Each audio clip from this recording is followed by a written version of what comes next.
Bienvenue sur Cocotte TV, on est toujours au Computex, on va faire un petit tour du stand Aerocool.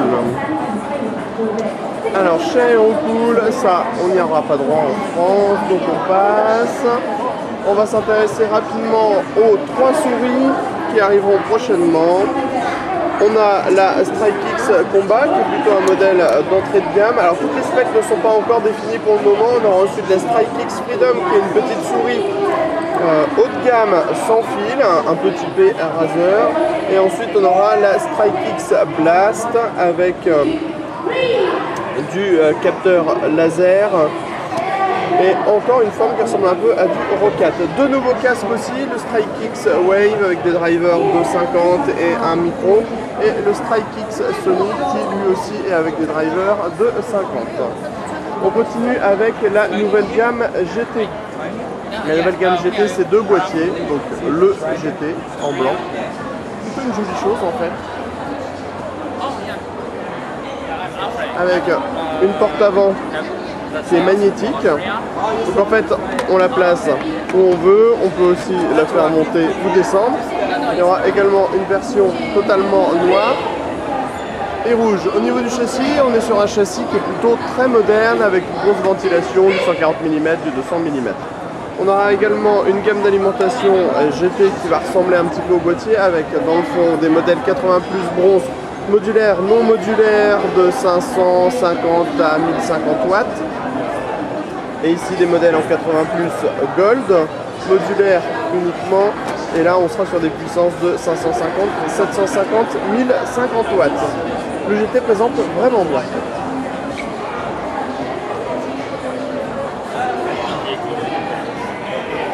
On continue avec alors des nouvelles couleurs dans le X Predator avec une version bleue, une version rouge avec les plateaux de carte mère qui seront assortis aux couleurs extérieures. Au niveau des autres boîtiers, la nouveauté c'est le X Predator X1. Donc on reprend le physique du grand frère, on réduit un peu tout ça, on place les ouïes qu'on peut ouvrir et fermer, on met un petit peu moins de ventilateur avec uniquement des 120 mm, un châssis un petit peu plus classique et on a donc le X1 avec toujours le Reobus et l'USB 3.0. On aura plusieurs couleurs, noir et orange, noir, blanc et noir et noir et rouge. Ensuite on va avoir le X Predator X2, donc là on est vraiment sur un X Predator version taille réduite. Le châssis est du même type que dans le X Predator, ce qui est plutôt une bonne nouvelle. Et on voit que les grilles peuvent être assorties au-dessus. Et Aerocool a légèrement modifié le design de ces ailettes amovibles. Donc on aura également une version blanche, une version noir et orange, une version noir et rouge. La nouvelle marque d'Aerocool, maintenant, avec Temptation, n'importe quoi, Templarius, avec des alimentations modulaires gold de 550, 750, 1050 watts, on voit ça présente plutôt bien, avec le petit logo spécifique. On aura également des boîtiers, 2 boîtiers, avec le Ferrum et le Telum. Dedans, c'est un châssis plutôt classique. Au niveau du style, ça présente aussi relativement bien. On aura également du casque avec